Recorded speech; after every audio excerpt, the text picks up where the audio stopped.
Salut la team, j'espère que vous allez bien. Aujourd'hui, une vidéo qui change un petit peu de l'ordinaire. Il y a beaucoup de conseils que vous connaissez, ou en tout cas que vous pensez connaître. Regardez chacun de ces points, ça prend pas longtemps et si vous les adaptez à votre quotidien, il est possible que vous évitiez drastiquement le risque d'attraper un cancer. Premier point, limitez l'apport en produits laitiers. Une des premières choses qu'on va vous donner quand vous avez un cancer, c'est des anti-hormones de croissance. Qu'est-ce qui se passe quand vous buvez du lait de vache? Imaginez un bébé d'une vache lors de sa première année de sa vie. Combien de kilos il va prendre? Je ne sais pas, 50, 60, 70 kilos.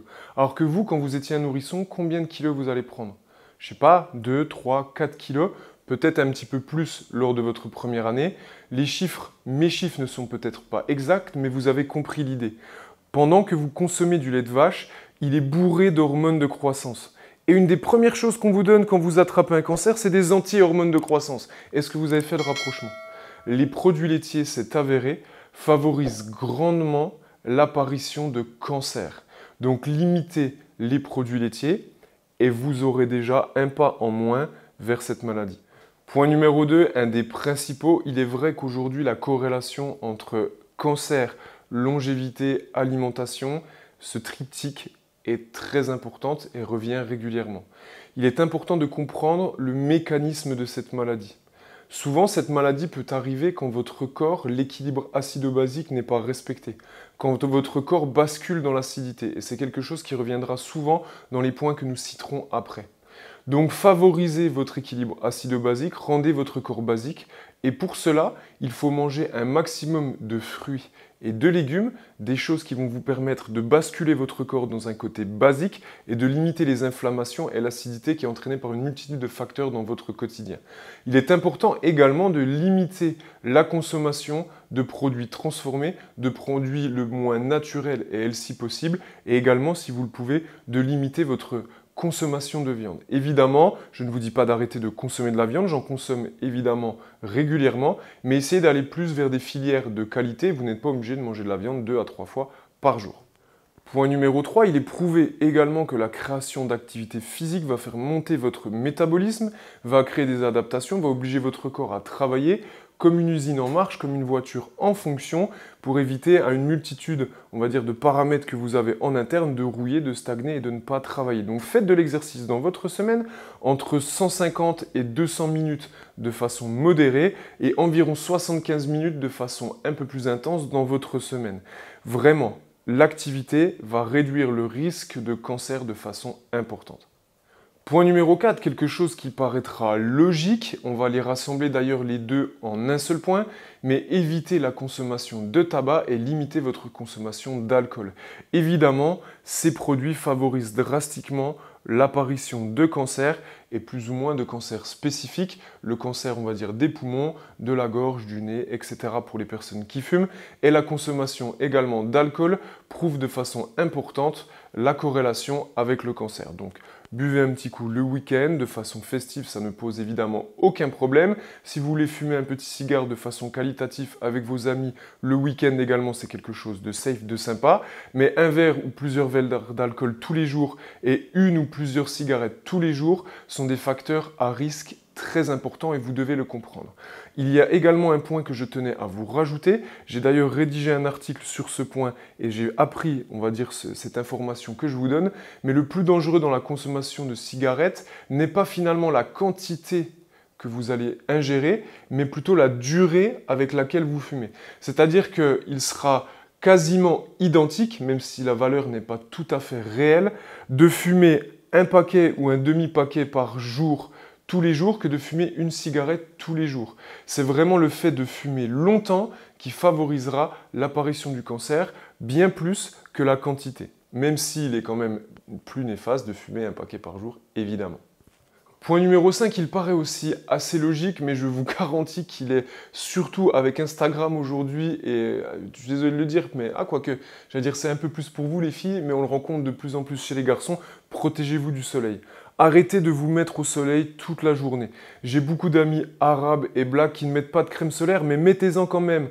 Soyez protégés du soleil. J'ai beaucoup d'amis à moi qui veulent bronzer, qui font des UV, qui vont constamment au soleil. Protégez votre peau. Le cancer de la peau, les mélanomes sur les grains de beauté, c'est quelque chose de très courant, c'est un des cancers les plus populaires, donc protégez-vous du soleil. Point numéro 6, évitez les polluants, les zones polluantes et vraiment tout cet environnement qui est néfaste par rapport à vous. Si vous habitez en ville, eh bien évidemment vous serez dans une zone qui est polluée. Les gaz d'échappement, la pollution de la ville, les déchets, toutes ces choses-là sont à long terme néfastes pour votre corps. Il y a beaucoup de grands pays, notamment en Chine, où les zones sont très polluées dans les grandes villes, ou même au Japon, ou dans certaines, on va dire, communautés de la Corée, où les gens se baladent dans leur quotidien avec des masques, où ils ont des purificateurs d'air. Ça fait beaucoup rire les Français, mais je vous garantis que c'est plus eux qui sont sur la bonne voie que nous. Donc allez vous aérer, allez à la montagne, allez donner à votre organisme de l'air pur, de l'air qualitatif et éloignez-vous au maximum de cet air pollué qui peut entraîner des gros risques d'apparition de cancer. Évitez les expositions dangereuses. En fonction de votre travail, je pense à des amis à moi qui sont paysagistes ou même agriculteurs, qui sont toujours en train d'utiliser des substances, que ce soit pour traiter les aliments qu'ils sont en train de fabriquer, que ce soit pendant leur travail sur du désherbant ou d'autres choses, que vous soyez même dans d'autres activités, la manipulation, je ne sais pas, de la colle, si vous êtes carreleur, on va dire de certaines matières, si vous êtes plaquiste, etc., etc. Limitez votre exposition à ces matières dangereuses dans votre quotidien. C'est très important, c'est négligé, c'est négligeable. Sur le coup, on ne le sent pas, on se dit que ça va bien se passer, et pourtant, c'est présent, et pourtant, c'est là. Et c'est vraiment quelque chose qui serait dommage de se réveiller un jour avec une maladie qui est terrible, qui fait peur, alors qu'on a juste travaillé dans son quotidien et que des petits gestes auraient pu être très importants. Donc si vous bricolez, mettez un masque. Si vous manipulez des substances qui sont dangereuses, mettez des gants, soyez attentifs, soyez précis, ça ne mange pas de pain et ça peut vous permettre, quand vous arriverez à la retraite, ou en tout cas d'éviter quelque chose qui serait très néfaste pour vous. Évitez, dans le point numéro 8, également les expositions dangereuses que vous allez ingérer. Arrêtez de boire des boissons gazeuses zéro avec énormément d'additifs ajoutés. Additif numéro E, Z, X, je ne sais pas quoi. Utilisez une application très simple comme par exemple Yuka qui va vous permettre de scanner vos aliments et ça va leur donner un score. Vous allez voir les additifs qui sont dedans.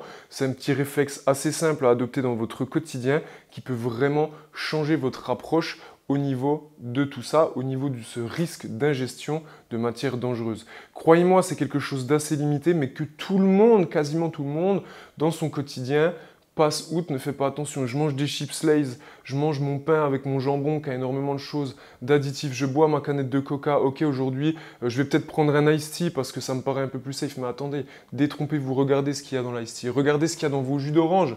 Je ne vous dis pas d'avoir peur, je ne vous dis pas que tout est néfaste, je vous dis juste d'augmenter vos standards, d'augmenter votre réflexion et d'arrêter d'être dans la simplicité, nuancer les choses, prenez un petit peu de temps pour regarder ces choses-là et vous verrez qu'après votre quotidien va devenir simple et facile à gérer. Point numéro 9, faites attention aux traitements, limitez surtout les traitements hormonaux. Quand je parle des traitements hormonaux, ça peut être le dopage par exemple. Évidemment, si vous dopez, si vous prenez des produits qui créent des hormones de croissance ou des substituts ou autres, évidemment, ça favorisera de façon importante, au même titre que le lait pour les hormones de croissance. Évidemment, vous avez fait la corrélation, le risque de cancer, mais c'est aussi valable pour des choses de votre quotidien, comme les traitements post-ménopause par exemple, ou plein de choses comme ça. Donc si vous avez des doutes, rapprochez-vous de votre médecin et n'oubliez pas de lire quand même la notice de ce que vous ingérez dans votre quotidien. Si vous avez un médicament qui est indispensable à prendre, soyez au courant de ce qu'il vous apporte, de ce qui se passe en bien mais aussi en moins bien et ne vous avouez pas vaincu puisqu'il y a souvent des substituts ou d'autres solutions pour éviter ce genre de choses. Point numéro 10, on n'aurait presque plus le citer en premier, il est logique mais souvent négligé. On a tous un papa, un oncle ou même une maman par exemple qui ne va jamais chez le médecin, qui n'a pas envie d'y aller, qui, on va dire, défie la chronique en disant « je n'irai pas, ça va bien, je tousse, j'ai un point là », etc. Et on a tous entendu cette histoire du « Eh ben attends, je comprends pas, il avait juste un point dans le dos, une semaine après, il est mort, cancer généralisé ». Moi, j'ai entendu cette histoire un bon paquet de fois. Je ne vous dis pas de devenir hypocondriaque, mais il est important de comprendre que passé un certain âge, chez les femmes, il est important par exemple de détecter souvent le cancer du sein. Pour les hommes, il est important de détecter passé un certain âge le cancer de la prostate. Et mes amis, ça ne mange pas de pain de demander une fois tous les 1 an, une fois tous les 2 ans grand maximum, un check-up complet à votre médecin, la globalité de la prise de sang, des tests urinaires également. Vous êtes précis pour acheter votre téléphone, vous êtes précis pour organiser vos vacances, soyez aussi précis avec votre santé. Pour conclure, je vous dirais qu'on a vu une multitude de points qui paraissent assez simples. Adoptez-les dans votre quotidien. Je fais moi-même une multitude d'erreurs et c'est vrai qu'en vous citant chacun de ces points, je me rends compte du travail important que j'ai à faire et du sérieux que je devrais adopter pour ma santé. Ne croyez pas qu'il y ait un âge par rapport à ça. Soyez proactifs, soyez vigilants et rehaussez vos standards, rehaussez vos exigences envers vous-même. Gardez la pêche les amis, abonnez-vous. 75% des gens qui regardent cette chaîne ne sont pas abonnés. Donnez-nous de la force et surtout, restez en forme, restez safe et tenez-vous loin de cette maladie horrible.